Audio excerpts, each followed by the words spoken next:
I believe that what makes life beautiful is that it doesn't last forever. One day, we'll all disappear from this planet we call home, and as our bodies rot beneath the very soil we were buried in, our soul parts itself from what it used to be and find its way to where?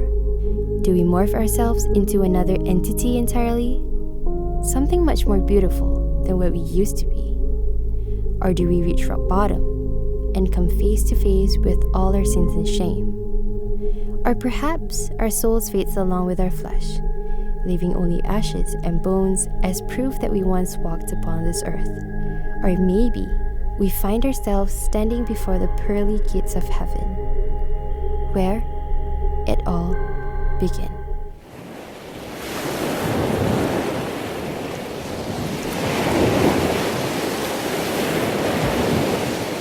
The existence of heaven is a debate that has been circulating around for centuries and is a topic that's considered quite a bit of a taboo in Malaysia. Right, especially seeing Malaysia as a country that practices freedom in religion.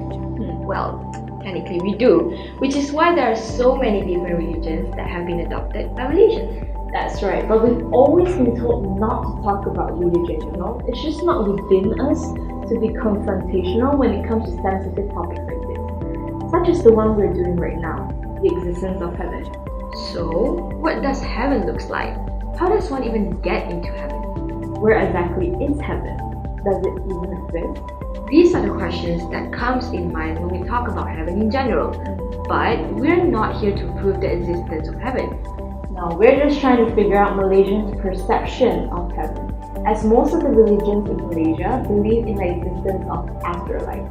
You know, that we'll all end up somewhere, wherever it is, after we die. And one of the common beliefs that we share among the different religions is the existence of heaven. So we asked a few Malaysians to give us their take on the existence of heaven. So take a look at what we have got. Yeah, I do believe that heaven exists. Yes, I believe in heaven. Yeah. Not really. Yes, I do. Yes, I do. No. Personally, yeah, I do believe in heaven and the afterlife. Okay, to me, there's this scientific research that says that when people die, they just go into another newborn baby, and for those that did not get to go into a newborn baby, then they just become like spirits that wander around, and for that it's like ghosts. I believe in reincarnation, like born again. I would picture it as like fully white and without any other colors. As a Muslim, we heard that heaven is a place where whatever you wish for comes true, and like they say there's like streams of milk and honey and wine, and like it's a place where like the good souls are at. So that's what we believe in lah. Heaven looks like a beautiful place to me, carefree place. There are no problems there. Because as a Christian, what I've heard was it's full of gold and it's a wonderful place. Like we can't imagine how can it be. Heaven is a place of freedom, and it's totally different from what Earth is like, and it's a good place to be in. Now that we have heard opinions, perspective and perceptions from the people, I believe that we need to take a step deeper and get some first-hand insights from the professionals, don't we? Yes, we do, which is why we prepared multiple interviews with professionals that will be able to tell us a bit more about the existence of heaven within a deeper context and provide us with a more in-depth view of where the idea of heaven came from.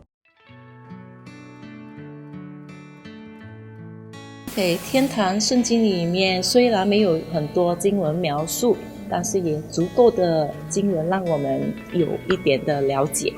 就是在启示录里，这个作者是用很多价值非凡的一些的珠宝来形容那是天堂的那个建筑材料。他用什么呢？他用珍珠，他用翡翠，他用红玛瑙，他用黄金他用很多的宝石来描述这个天堂的场景。所以我相信天堂是非常漂亮的一个地方，而且那里还说上帝的荣耀会同在，而且是不再需要有日光、月光来照亮那个地方，因为神的荣耀已经足够让那个地方就是一个非常光明的地方。而且圣经也形容说那是一个没有痛苦、没有眼泪的地方，所以那是一个好得无比的，正如使徒保罗所描述的。 Dari segi gambaran bagaimanakah terrain ataupun keadaan environment dalam syurga itu antara digambarkan ialah sangat indah, sangat begitu indah.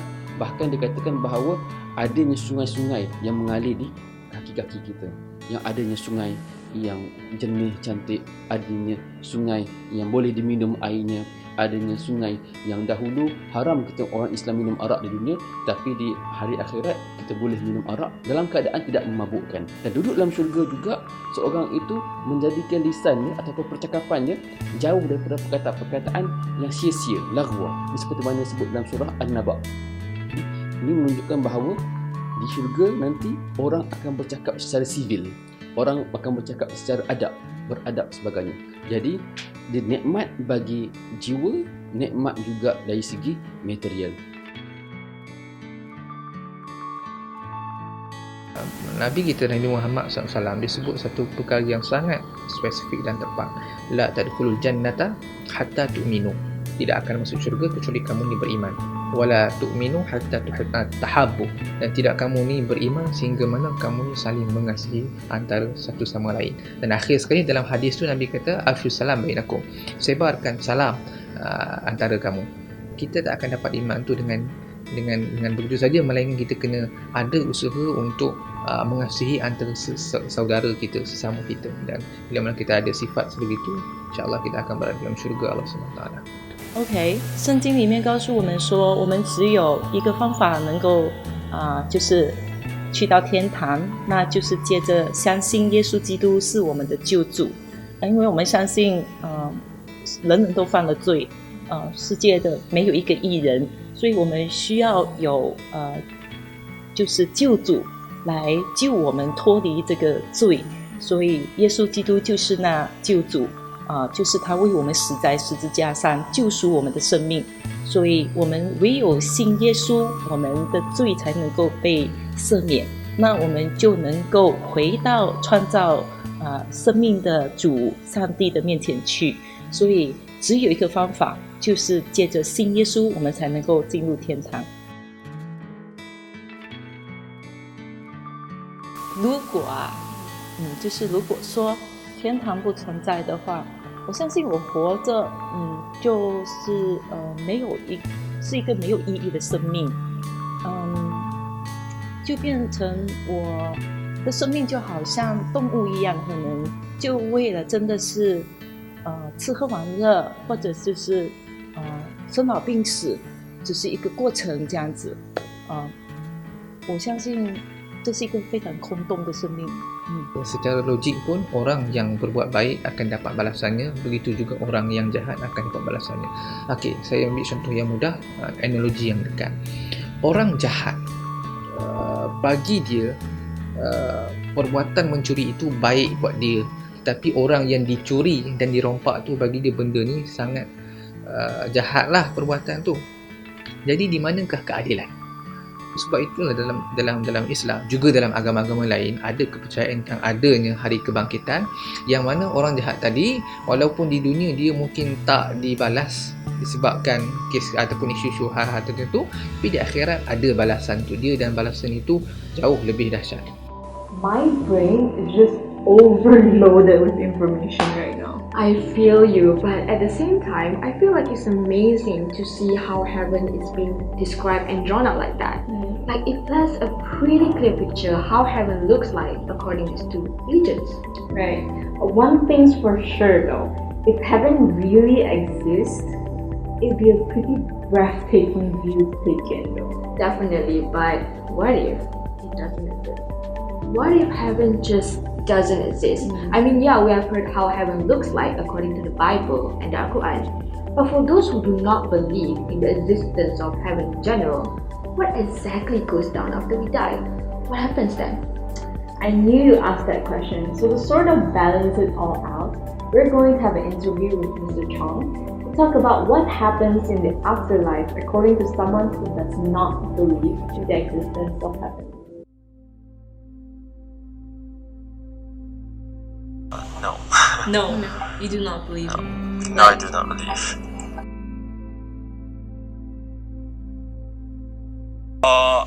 I think the short answer is like the construct of heaven and afterlife is mostly to calm people down for their anxiety, because life is limited. What happens to die after this?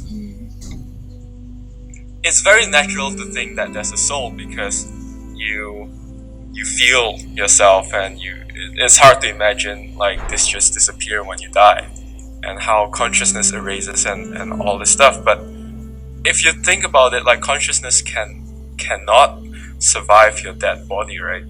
I mean, my personal view is that if you think about how humans evolve, or how, like say in evolution, at which stage would you say a living being has a soul? For example, like would you say a frog has a soul? Very, very possible. Why not, right? Because they might have feelings and so on. But what about a bacteria, or a few cells organism? From all the stages, like where do you start having this soul, this immutable thing that can survive death, and who created it?